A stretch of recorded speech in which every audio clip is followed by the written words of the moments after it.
Hello, and welcome to our demonstration of the AI Enhanced Correctives proof of concept using Ascendo AI.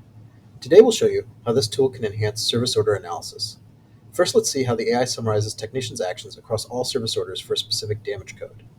Imagine you're going to service a turbine with damage code V100-3807, which is a hub safety system battery level error on a Vestas turbine. With just one human-readable command, the AI analyzes historical data from past service orders.